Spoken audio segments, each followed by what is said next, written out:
Yes, Sir Hairless here. I put out a poll on YouTube and Patreon for which Pentatonix reaction to do next, and it was a tie on both platforms, so I chose to do this one first, Mad World, because it's a song I know pretty well. The original song, Tears for Fears, 1982. I have been told that Pentatonix are not covering this version, but rather the 2003 Gary Jules version. That one is a bit slower, softer, calmer. Pentatonix's video is from 17 years later, 2020, nearly 40 years after the original song. Let's get straight into it.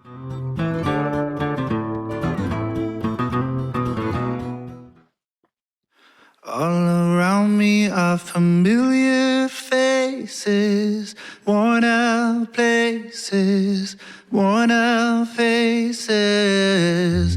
Bright and early for the daily races, going nowhere, going nowhere. Their tears are filling up their glasses. No expression, no expression. Hide my head, I wanna drown my sorrow. No tomorrow, no tomorrow. And I find it kinda funny, I find it kinda sad. The dreams in which I'm dying are the best I've ever had. I find it hard to tell you, I find it hard to take. When people run in circles, it's a very, very mad world. Mad world. Children waiting for the day. Hello, key change. We've gone from F minor, which was the key of the original song, and they've moved. So now they're in here. A minor third up. So significantly higher. So anyone now who's going to be singing quite high up, it will be much higher up. I've learned to kind of try and not guess what's going to happen, especially with Pentatonix's arrangements, because they're always just so unexpected and surprising. But my guess here would be either Kirsty or Mitch will have a solo later on. We've moved up, so it's really now in that upper powerful register of theirs. I mean, maybe even Scott. We have had Matt on the melody already, which was an interesting touch because we had a bass part underneath. When people run in circles, Quite low, but not the lowest, and we've heard Scott go much lower, so of course could be him. There is layering in there though, more parts than voices. Whilst we are speaking of the bass part, let me go back a little bit. When the bass part first comes in, we get a very poignant opening with just Scott. all around me are familiar faces. Which is a nice touch. I always think if a song opens a cappella, purely a cappella, and just one voice especially, then it really grabs our attention, doesn't it? Worn out faces, bright and early for the daily races, going nowhere. So Matt with his bass comes in now. This is much, much sooner than in the original song. We have the bass here coming in after one line in the original, and when I say original in this case, I mean the Gary Jules version, because that's the one they're covering. It comes in here, 1.5 minutes in, halfway through the song. Children waiting for the day they... A bit more fluid than Matt's part here, which is just... So this powerful moment of a bass part coming in, providing this foundation underneath everything. Why did Pentatonix choose to bring it in so much earlier? My guess is so they can evolve later on. It's much less restrictive now that we have a bass part in there. It's kind of more like an open canvas. And from where we pause, where they have a key change signifying moving up, yeah, I think there's probably going to be some power, or I don't know, something's going to happen later on. On the back of that point, I should talk about the chords a little bit that we hear, because overall it's a very simple song. We don't get many chords. So in the verse, there are just 4 chords. All around me are firm, and then you can sing along. And then in the chorus, even fewer chords. There are just 2. Mad world. Or, I suppose, mad world.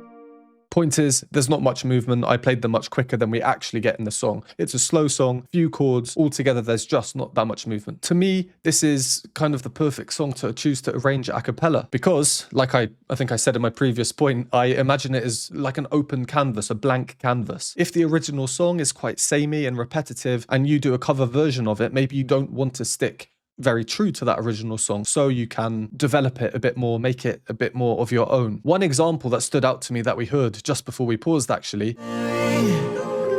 Mad world. Interestingly, we're hearing a high part and a lower part with a melody, and Mitch, who's usually up there, is singing the lower part. So who's singing the higher part? That has to be your boy, Kevin, Mr. Versatile. Up there, piercing. Mad world. And he's holding on that top note as the chord changes. As we mentioned before, there are two chords in the chorus. His note. We can see how it's causing dissonance in there. If you've seen my Pentatonix videos before, you will know the name of this note. Pentatonix love using it. Note number 2 in the chord. If you were thinking supertonic, yeah, that's right. The supertonic, they love it. Earlier on, when everyone comes in on this chord, we can hear it in there as well. So the chords that we do get, even though there's not that much movement, they are still a bit dissonant. Movement comes later on when they come back in with the chords. No tomorrow, no tomorrow. Quite flowy, fairly rhythmically regimented. Let's carry on. We just had a key change, so yeah, I'm expecting bigger things to come. Children waiting for the day they feel good. Happy birthday, and to feel the way that every child should. Sit and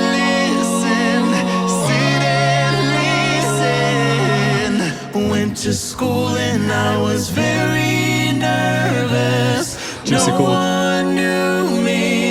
No one knew me. Hello, teacher. Here, we've just heard Matt comes in and joins in for this homophony, everyone singing the same words at the same time in the same rhythms. The bass part underneath. School and I was very nervous. Really, this harmonic rock underneath everything, the dissonance created in the parts above, like a clash, really, really nice. I was listening to expand on my previous supposition of, is the bass part Scott when Matt is singing? In this case, no, I do believe it is Matt. Why? Because I can hear Scott singing elsewhere. Yeah, it's not uncommon, especially with more modern pentatonics. Like I always say, their arrangements are more than 5 parts. For some reason, some fans don't like hearing that. I don't know why. I think it's a great sign of arranging, to be honest, if you have all these parts and make it sound so natural. Went to school and I was very nervous. No one knew me. No one knew me. Hello, teacher, tell me what's my lesson. Look right through me. Look right through me.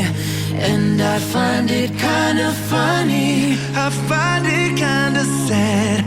The dreams in which I'm dying are the best I've ever had. I find it hard to tell you. I find it hard to take. When people run in circles, it's a very, very mad world. Mad world. Mad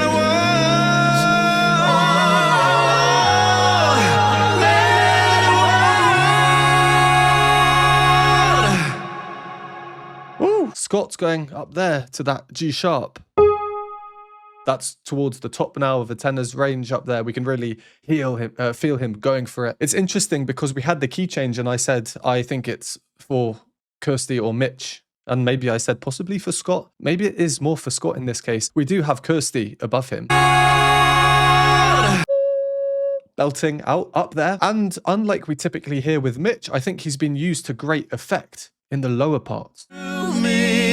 look right through me. Do you agree with me on that there as well, how every other part is removed and it's just Mitch low down, zoomed in really close on his face? Most of the shots of Mitch were right in his face, it seemed. And then we get another similar moment, but it's everyone in unison. When people run in circles, it's a very, very... And we're seeing Kevin sing, and my next point, or 2 points, I want to be about Kevin. As I said earlier, Mr. Versatile, it's an arrangement where we have no percussion, and I don't think we're going to get percussion because we're about 2/3 of the way through. Mad world, mad world. So, Kevin's part there, on the offbeat against Kersey, falling, scale down. It's a slight variation on the very famous piano motif that comes in the Gary Jules version. It's kind of like a simplified version, just a scale straight down. Later on though, just after this actually, just before we paused,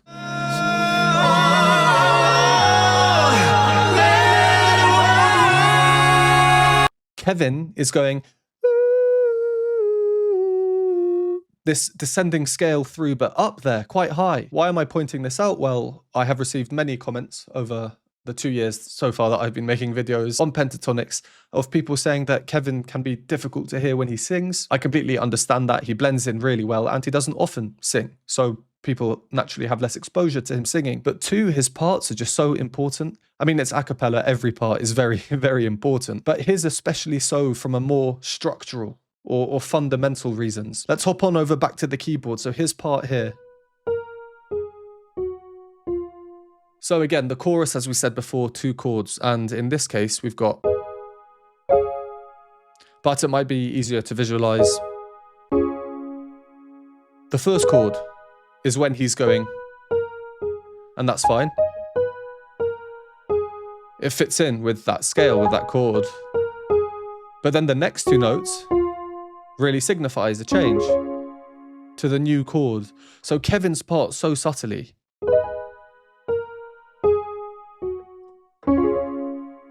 is bringing together these 2 chords, the only 2 chords we get in the chorus, really, really nicely and naturally. He's also moved up the octave now. Earlier on, he had the falling part lower down in his chest voice. Now, things are growing. Scott is moving up to here in his chest voice, so Kevin is above that in his head voice.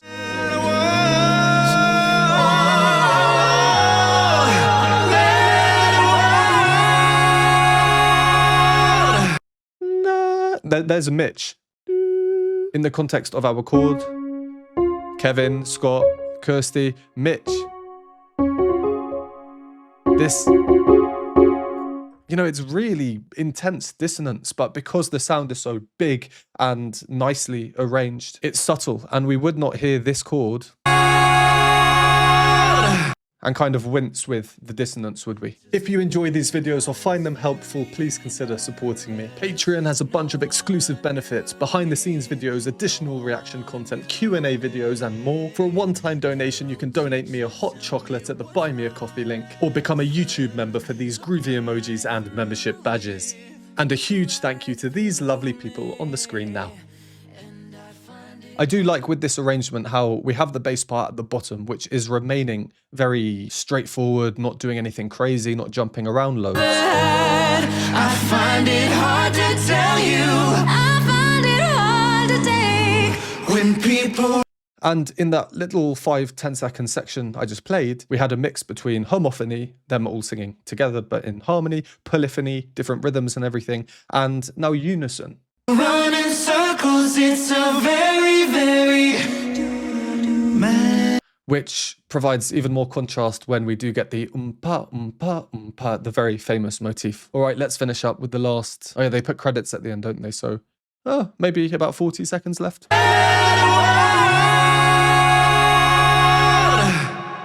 Sorry, I haven't really commented on the visuals as well. As we've seen with some of their other videos, black background makes them themselves. The people really pop out, everyone dressed in black. The noticeable thing is obviously the very blurry versions of themselves moving in the background. And here, Scott's moving in reverse. Interesting. And I find it kind of funny. I find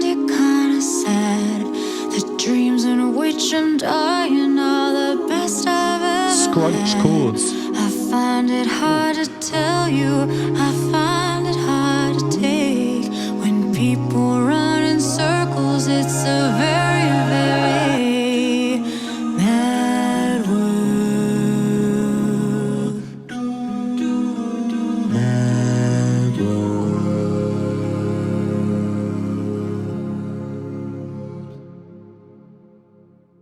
Ooh. Finishing the melody in the bass after we've just had this kind of climactic moment. These scrunch chords though, wow. And also I just want to point out the vowel sound. It's another way you can implement growth into a cappella singing, I guess. They start off with an ooh, a closed sound, and then it becomes ah, opening up. hard to take. When people run in circles, it's a very, very Nice little trill from Kirsty there just after the crescendo as well. circles, it's a very, very mad world. Mad